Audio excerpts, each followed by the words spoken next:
saat ini kami baru saja melakukan penentuan titik koordinat untuk memastikan apakah memang betul telah terjadi overlay sebagaimana yang dilihat dalam foto satelit. Dan untuk itu ini merupakan langkah awal kami dalam pelaksanaan pendampingan hukum. Kami sedang membuat satu kajian apakah ini nanti bersifatnya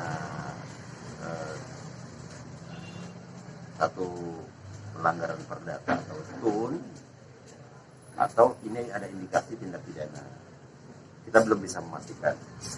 Tapi yang pasti kami berusaha melakukan pemulihan aset negara, khususnya perhutani sebanyak 541 hektar kalau tidak salah. Terus gejala dan keterlambatan ini dari beberapa tahun yang lalu kan, dan persoalan ini sudah di obrak-abrik sama media, nggak ada tanggapan kok sampai sekarang. Gimana kronologinya itu gimana?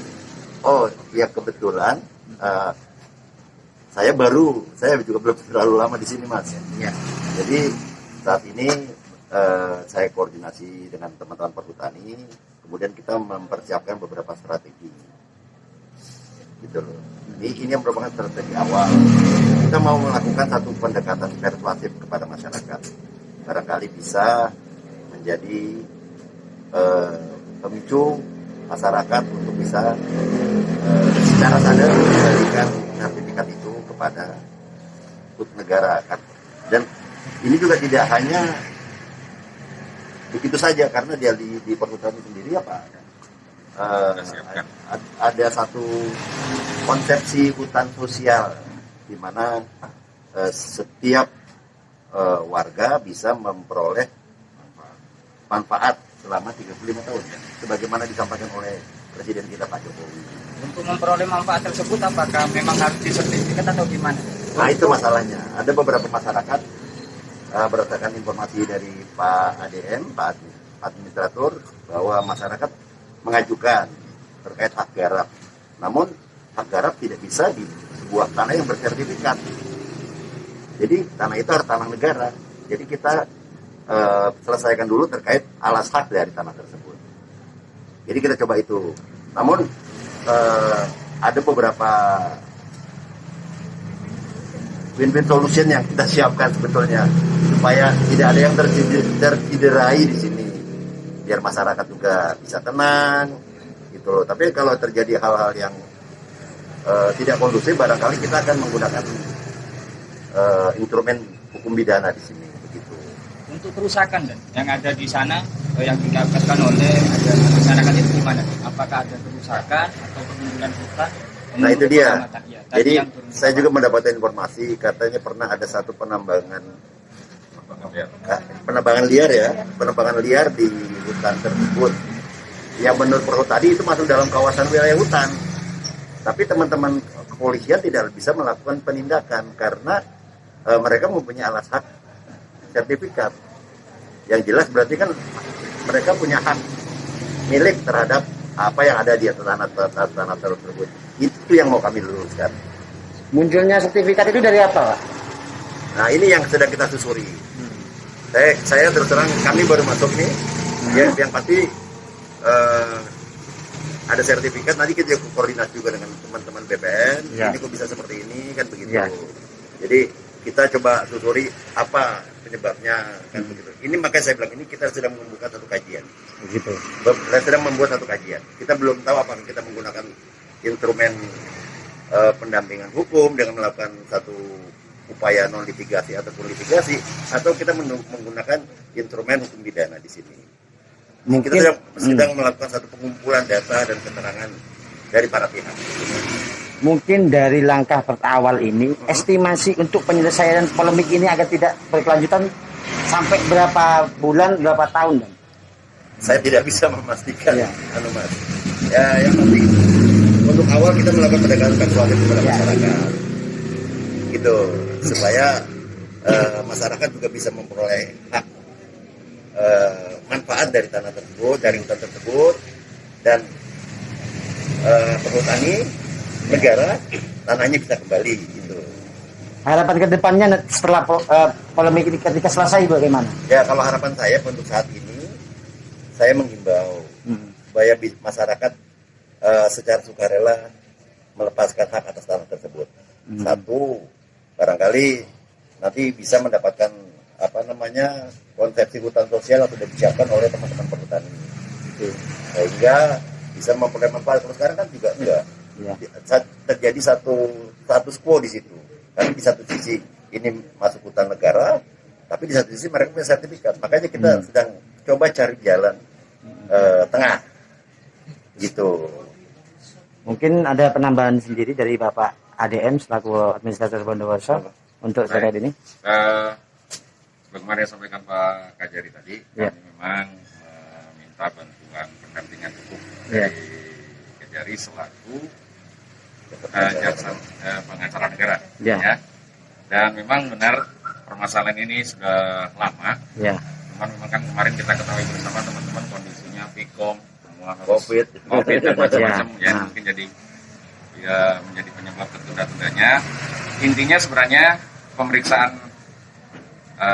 hari ini itu sebenarnya hanya melakukan cek fisik di lapangan terkait data-data yang sudah kita himpun secara dokumen. Ya, secara dokumen sudah terhimpun, ini dicek fisik bersama kebenarannya seperti apa, dan dari hasil temuan hari ini kita akan menentukan lagi proses lebih lanjut. Seperti yang disampaikan Pak Kajere tadi, benar bahwa sesungguhnya ada program-program yang bisa dirasakan oleh masyarakat dengan jangka waktu yang cukup panjang sebenarnya, tanpa harus meng-HI, tanpa harus meng-HI, karena menurut kami di perhutani itu adalah tanah negara, aset negara yang harus kita selamatkan bersama.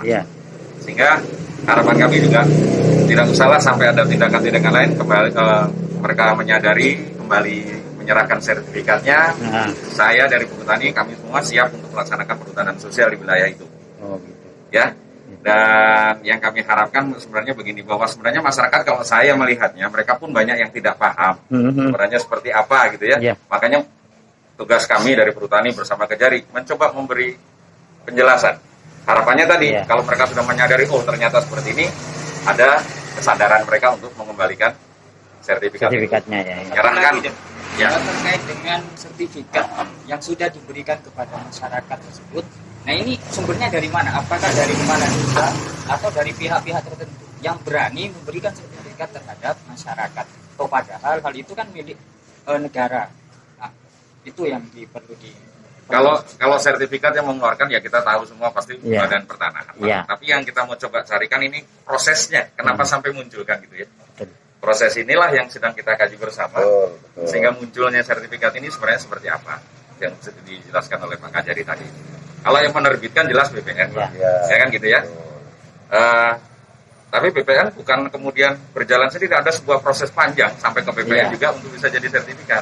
Dan ini yang sedang ditelusuri bersama. Ya betul. Jadi maksud saya begini, saya tambahkan sedikit Pak. Kita juga mau lihat ini dari mana mereka kok bisa dapat sertifikat. Apakah sudah menggunakan satu jalur-jalur formal dan faktual secara sah atau tidak, kan begitu. Apakah ada, maka saya bilang tadi, apakah ada satu indikasi tindak pidana di sana. Kalau terjadi tindak pidana ini kan ada kerugian negara di belakangnya. Kenapa? Ada tanah negara disertifikatkan, kan seperti itu. Ini juga menjadi atensi saya. Tapi saya tidak sebelum menggunakan itu, tapi kita mau mengkaji dulu dan kita masuk dulu secara sosial, secara persuasif kepada masyarakat, biar tidak ada yang tercederai seperti yang saya sampaikan tadi, begitu. Terakhir dan dipertegas saja, apakah ketika itu milik negara boleh tidak disertifikat untuk masyarakat dengan alasan tertentu? Ya, kalau itu ada beberapa klausula, kalau tidak salah dalam undang-undang pertanahan. Namun itu bukan ranah saya untuk menjelaskan barangkali ya, karena kalau memang tanah negara nggak mungkin disertifikatkan dong, kan begitu. Karena saya bisa juga dalam penguasaan 20 tahun, 30 tahun ada yang seperti itu, tapi tanah yang mana, jenis tanah yang mana, kan seperti itu. Itu yang perlu diidentifikasi, gitu loh. Sanksi tegas untuk beberapa ketika nanti ada beberapa oknum yang bisa mengeluarkan sertifikat itu bagaimana Dan? Sanksi tegasnya Dan? Ya, makanya kami sedang membuat Jika ada kajian. dan jika ada. Jika ada, Sanksi tegas. jika ada, ya ini berarti kan dia melakukan satu perbuatan yang merugikan kerugian negara, menimbulkan kerugian negara, dan itu masih dalam kewenangan kami untuk melakukan penyidikan, gitu. Tapi kalau dibilang sanksi tegas seperti apa, ya lihat di undang-undang tindak pidana korupsi seperti apa, di pasal 2, pasal 3 seperti itu. Oke, Oke, sudah clear? Terima kasih Dan. Ya, Terima kasih. Terima kasih semuanya.